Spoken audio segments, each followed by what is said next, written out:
What does the cryptic phrase time, times, and half a time mean? What is it really?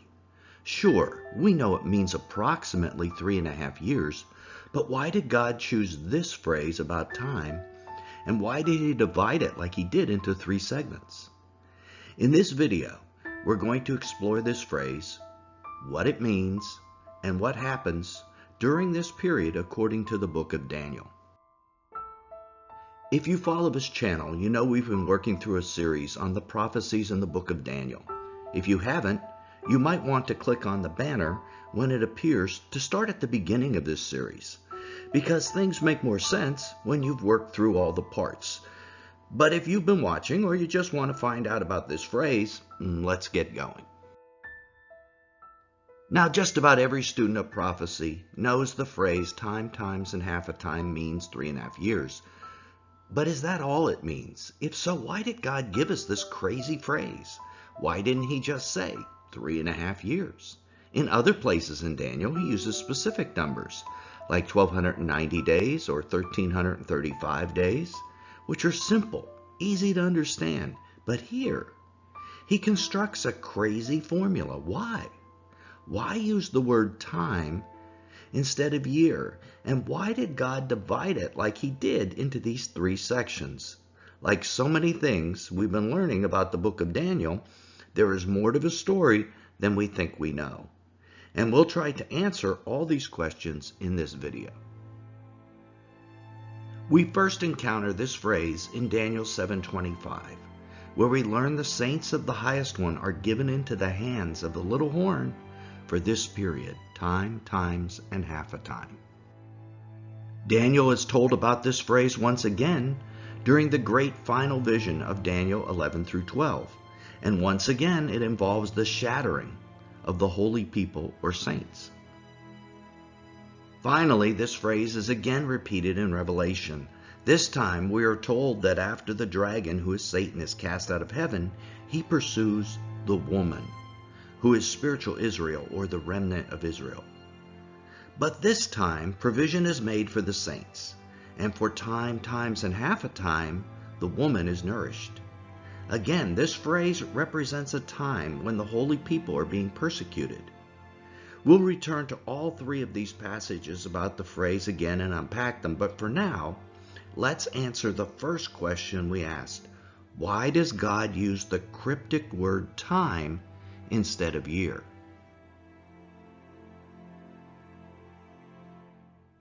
And hang on, here is the first surprise. The words translated time mean different things in the different passages we just looked at. In the first passage, it's an Aramaic word, and the word is Edon, which means moment of time. It is used a couple of times in Daniel, and in Daniel 4, it is used for the 7 periods of times or years that Nebuchadnezzar's pride caused him to be reduced to act like an animal or a beast. I'm sure most of you recognize the 7-year period as being symbolic of the 7-year-long 70th week of Daniel. So the 3.5-year-long period is half of that week of years. But are these our traditional 365-day years, or maybe something else? I would say they are absolutely not our traditional 365-day years. They are Hebraic years, which are different. In the passage in Daniel 12, the word translated time changes from the Aramaic word Edon to a Hebrew word, moed, meaning appointed time or appointed meeting. Now, in the last video, we discussed how Daniel's last vision in Daniel 11 to 12 answered a lot of his questions. One of those questions was probably this one about what does this phrase time, time, and half a time mean? In the final vision, God uses a Hebrew word, not Aramaic, and the meaning snapped into view for Daniel. If it isn't immediately snapping into view for you, well, let's examine what this word moed means. The appointed times, or moedim, of Israel are also known as the feasts of the Lord. There are 7 of these in a year, starting with Passover and ending with the Feast of Tabernacles. These are different from a year, and this difference let Daniel know when time, times, and half a time might begin. The secular year began on the Feast of Trumpets, or Yom Teruah. The Jewish religious year began on Nisan 1. But a cycle of 7 feasts begins on Passover. This is a key understanding. If God has used the term year, Daniel wouldn't have known where to begin the cycle. Now he had a better idea. So time, times, and half a time isn't some random series of 3.5 years that can begin any old time. It's a specific length of time.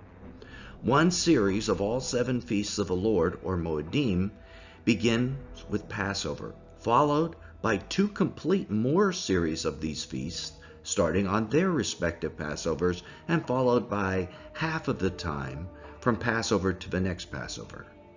And these are never 365-day years.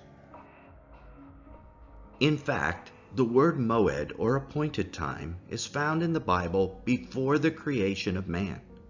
Then God said, "Let there be lights in the expanse of the heavens, to separate the day from the night, and let them be for a sign, and for seasons," Moedim, "and for days and years."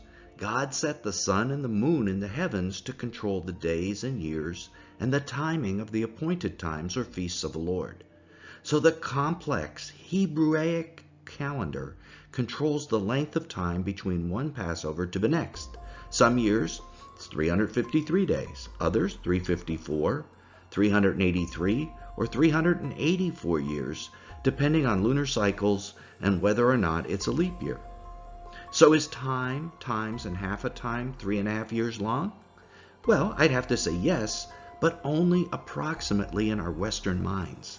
It isn't a year as a non-Jew would understand it. For instance, if we look at the time between 3 Passovers, let's say from Passover 2026 to the Passover of 2029, there are 1,090 days, or 2 years, 11 months, and 29 days, just shy of 3 years. The next Hebraic year, however, includes a leap year. So 3.5 times would be 3 years, 6 months, and an extra 7 days. Some period of 3.5 times are greater than 3.5 years, and some are less. It depends on the peculiarities of the Jewish years in question. As many of you know, Scripture contains a couple of references to a specific number of days: 1,260, 1,290, 1,335, etc.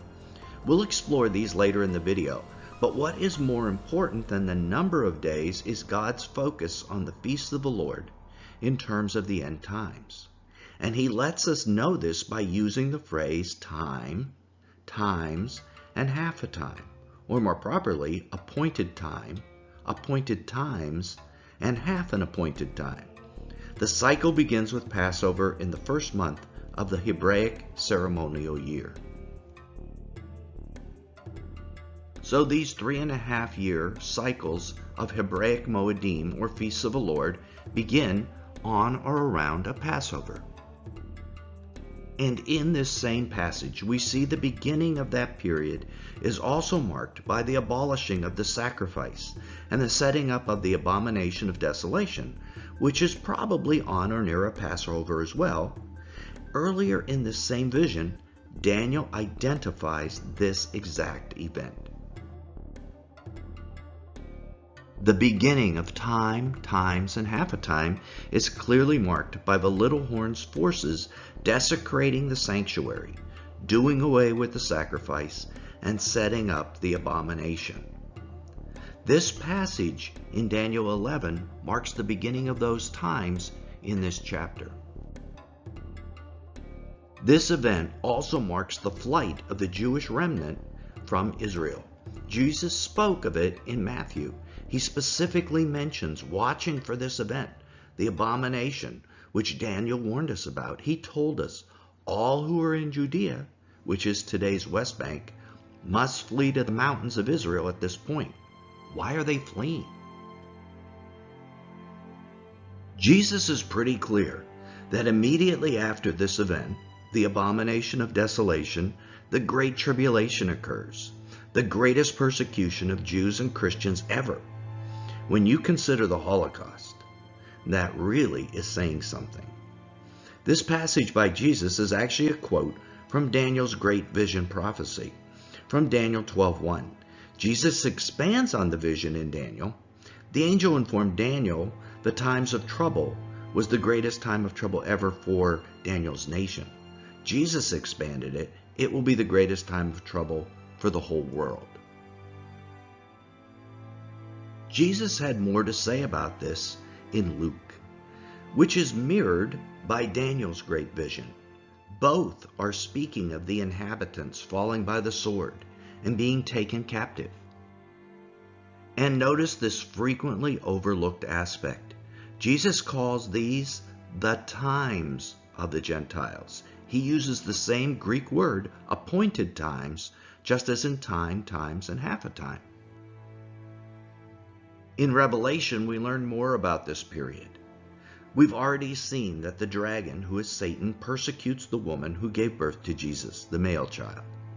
This woman is spiritual Israel, or the Jewish remnant.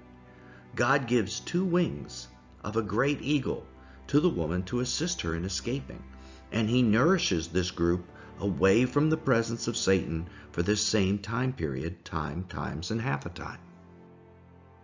What are the 2 wings of the eagle that God gives to the woman?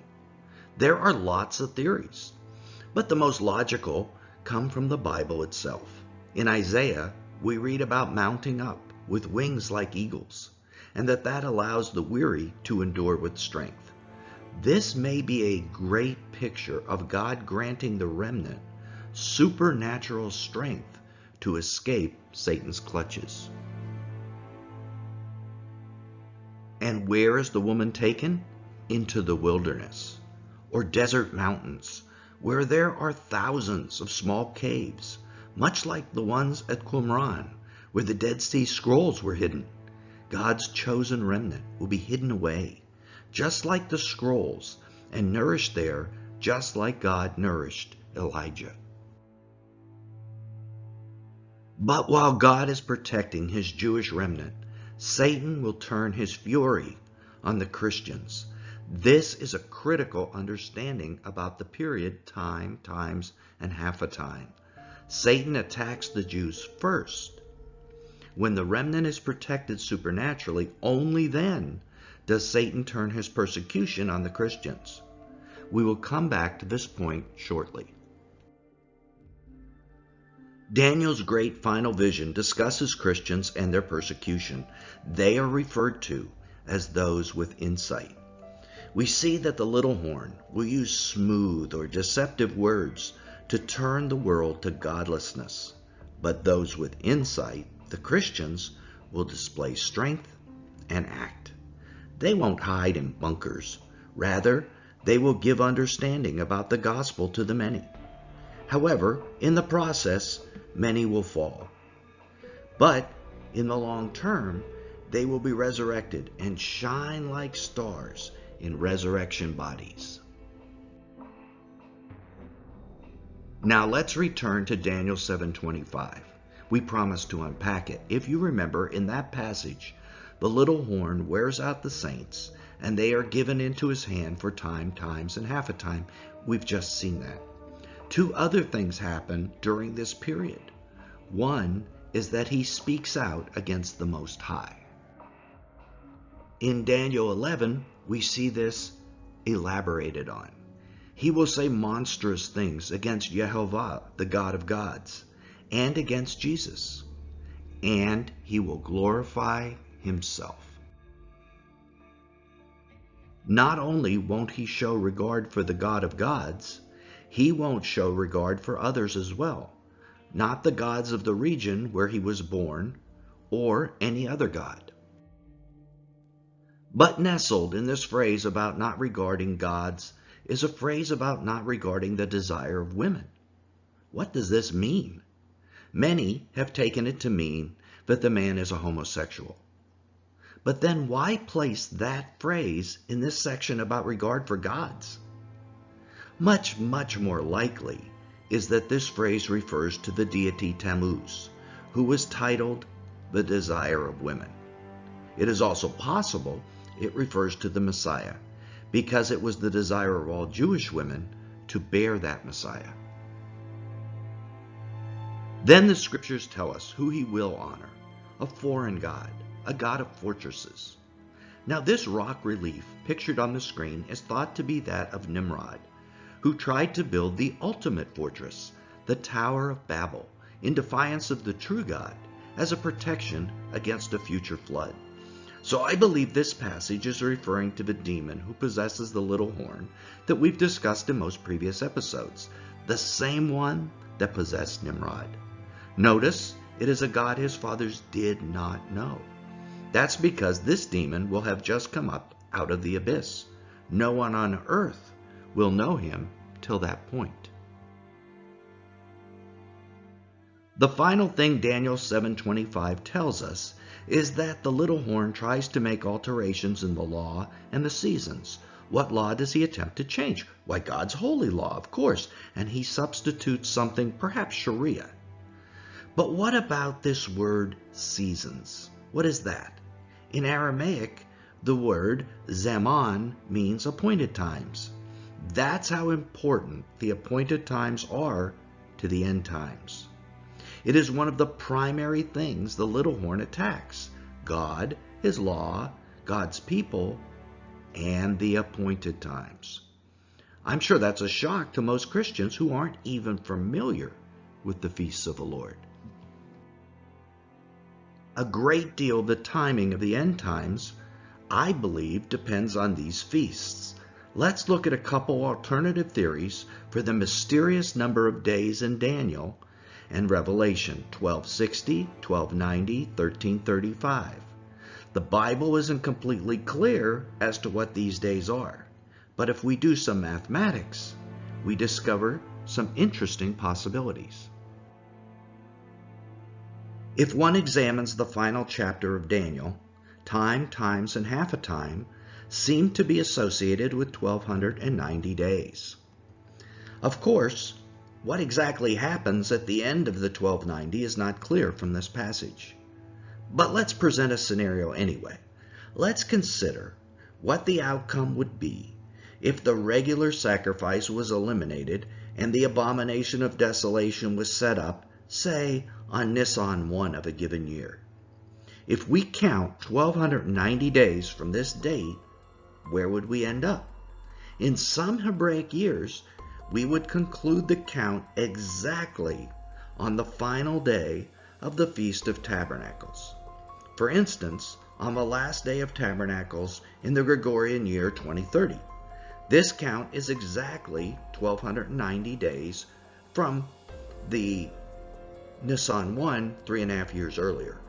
This is quite interesting because Nisan 1 is the beginning of the Hebraic ceremonial year, and the seventh day of Tabernacles concludes all of the Moedim or Feasts of the Lord for the entire year. The Feast of Tabernacles is also prophetically interesting for a number of reasons. It is symbolic of God setting up his tabernacle with men. It is a 7-day feast, and some believe is prophetic of the coming wedding feast of the Lamb. The day after Tabernacles is also quite interesting. It is sometimes known as the 8th day or the last great day. Prophetically, many believe it represents the coming of a new age. Might this be the beginning of the millennial kingdom? Well, perhaps. But 1290 days is not the only number given in the book of Daniel. It also mentions 1335 days. And adding the 45 additional days to the 1290 days yields nothing of interest if that final day is the last day of Tabernacles. The extra 45 days land on the 6th of Kislev, a rather normal day without any spiritual significance, 2.5 weeks prior to Hanukkah. So although 1290 days fits with this theory perfectly in the first aspect, the 1335 days do not fit in this example. And in my opinion, all the days need to fit. If we examine the book of Revelation, a different number of days is suggested for time, times, and half a time. 1,260 days. In Revelation 12, two passages mention the time that the woman is nourished, Revelation 12:6 and Revelation 12:14. If this means we are to equate the two time periods, then, as we stated, time, times, and half a time is actually a little bit less than 1,290 days, and it's 1,260 days. And there is a very interesting relationship between 1,260 days and 1,335 days. If the 1,260 days of time, times, and half a time were to end on a Yom Kippur, the Day of Atonement, and the first day of a new Jubilee, the 1,335th day would be Hanukkah, the Feast of Rededication, the rededication of the temple. This is a great coincidence. But what about the 1,290th day? Interestingly, in this scenario, the 1,290th day falls on a minor Jewish festival commemorating the day God closed the door of Noah's Ark. Might this be the day when the sheep and goat judgment takes place and the final decisions are made on who is a sheep and enters the kingdom and who does not and is swept away into the lake of fire? We may have discovered something here, because in this scenario, all the days, 1260, 1290, and 1335, are found on very satisfying and significant Jewish feasts. And this relationship between these end dates is the same in most years. But what would be the starting date in this scenario? That has to fit as well. An analysis of the possible start dates for this theory range from 4 days after Passover in some years to 7 days after Passover in others. Within this range are some very interesting possibilities. One is Nisan 21, which is the date that the sea was split in Exodus. This might indicate a date of God's supernatural protection of the Jews running from the forces of evil. In Revelation 12:16, we learn the ground will supernaturally swallow a flood in a very similar type of protection of the woman, the Jewish remnant. But even more significant, in my opinion, in other years, the 1,260-day countdown might begin on the day after first fruits, the day when Jews begin counting the Omer, a countdown until Pentecost, or Shavuot. This is a very interesting possibility because it involves counting days, exactly what is involved in counting the 1,260 days until Yom Kippur. Not only does it involve counting days, in the year of Jesus' ascension, it was literally a countdown until the coming of the Holy Spirit, which occurred that year on Pentecost. This is exactly what will happen in the end times when the Jews are saved at the second coming on the Day of Atonement. In this scenario, I think we have a very satisfactory starting date and ending dates for time, times, and half a time, all with significant prophetic meaning. Is this the answer to Daniel and Revelation's mysterious days? Well, that is speculation because it isn't clear. The Bible just doesn't give us enough information. But to me, it seems to make sense.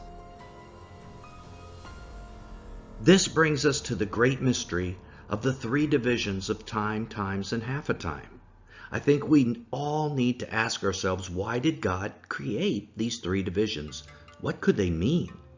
Let me give you my thoughts first, and then we'll unpack each idea. I think the first division is the persecution of the Jews. The second is the time when Satan turns his attention to the Christians and persecutes them as well. And then third, that final division is the wrath of God. Let's look at each idea. As we already learned in Revelation 12:13, the beast's persecution begins with the Jews. This likely starts after Passover, 3.5 years prior to the end. In my opinion, this is the half a time. a half-year period where the full force of the Antichrist is aimed at Jerusalem and the Jews, a time where he kills many and imprisons the rest, except for the remnant that escapes.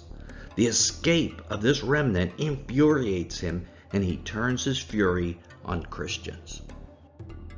Then, in my opinion, he begins a 2-year assault against believers. As Daniel tells us, many with insight will fall by the sword and captivity. Then, 1 year before the end, God rescues believers in the form of the rapture and begins to pour out his wrath on the unrepentant. Thus, time, times, and half a time are actually in reverse order. The half a time, in my opinion, comes first, the persecution of the Jews. Then times comes second, the 2-year persecution of the church, and then finally, the time, the 1-year period when the wrath of God is poured out on the unrepentant. You were probably tracking with me until this final discussion that the wrath of God is the final year. Where did we get this idea that the wrath of God is only a year? Or that Christians won't endure all of time, times, and half a time? Well, Jesus himself limited the duration of the persecution of Christians, the elect of the New Testament. In Matthew 24:22, he said, "For the sake of the elect, those days will be cut short." If you have questions about why this verse means exactly what it says, that the number of days will be shortened for Christians, click on the banner. And in 2 weeks, we will present a video that even more fully explains why this period is a year. A question, though, I'm sure every viewer wants to hear answered is, how can the saints be given into the hand of a little horn for time, times, and half a time, as per Daniel 7:25, and yet those days still be cut short? The answer is, they aren't cut short for everyone. Only for Christian saints, the elect of the New Testament. The Jewish saints, the remnant who will eventually come to faith, are persecuted for the entire period of approximately 3.5 years. Jesus didn't cut short this period, time, times, and half a time. He only cut short the Great Tribulation. To which everyone is probably asking, you mean they are not the same? Time, times, and half a time is not the same as the Great Tribulation? And to that I say that's right. They are not the same. Time, times, and half a time is either more likely 1,260 days or 1,290 days long. Scripture is clear on this. But the Great Tribulation, those days, is what Jesus said would be cut short, but only for Christians. That term, the Great Tribulation, is never associated with a given number of days, nor is it ever associated with the term time, times, and half a time, or Jacob's trouble. Christian scholars have assumed those terms are the same thing as the Great Tribulation, but nowhere in Scripture is this confirmed. It is an assumption, and in my opinion, a bad assumption. When Jesus coined the term Great Tribulation, or maybe it could be translated widespread tribulation, in Matthew 24:21, he didn't refer to it as a specific time or to a specific length of time. He simply said, "For then there will be great tribulation," and that those days of tribulation would be cut short for the elect. I realize that this may be hard to grasp, but the Great Tribulation is only a subset of time, times, and half a time. That latter period is made up of 2 sections, the Great Tribulation and the wrath of God that follows the Great Tribulation. Together, these periods of time add up to the approximate 3.5 years. And the latter period, the wrath of God, is approximately 1 year long. making the Great Tribulation approximately 2.5 years. We've already discussed how that period may be 1/2 year of persecuting primarily the Jews, and then 2 years persecuting primarily Christians. And as we said, in 2 weeks we will release a new video that fully explains that concept, that the wrath is 1 year. The video will be titled, How Long is the Wrath of God? What does Noah's flood teach us?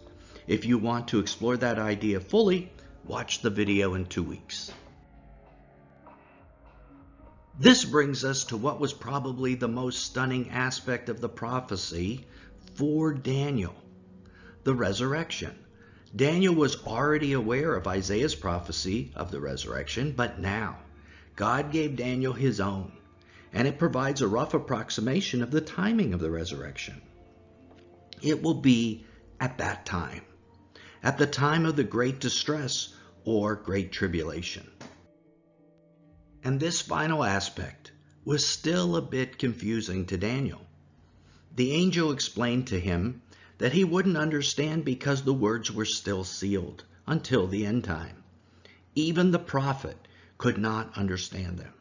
However, the angel continued that in the end time, those with insight would understand them.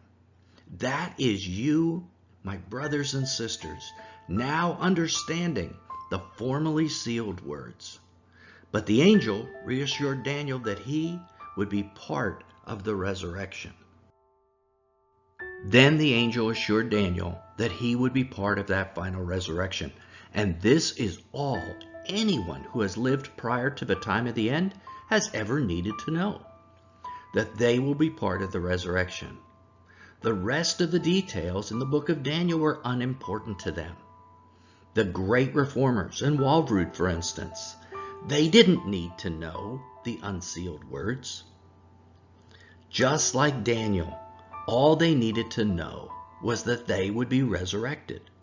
But now that we are in the end times, we need to know more. We need to know these things today because many of us may live to see them. That is why on the Mount of Olives, just a couple of days prior to Jesus' betrayal, the disciples asked him about that final phrase from the last verse of Daniel, the end of the age. They asked, tell us, when will these things happen, and what will be the sign of your coming and the end of the age? Matthew 24:3. With that, Jesus began to unseal the book of Daniel for them and for us.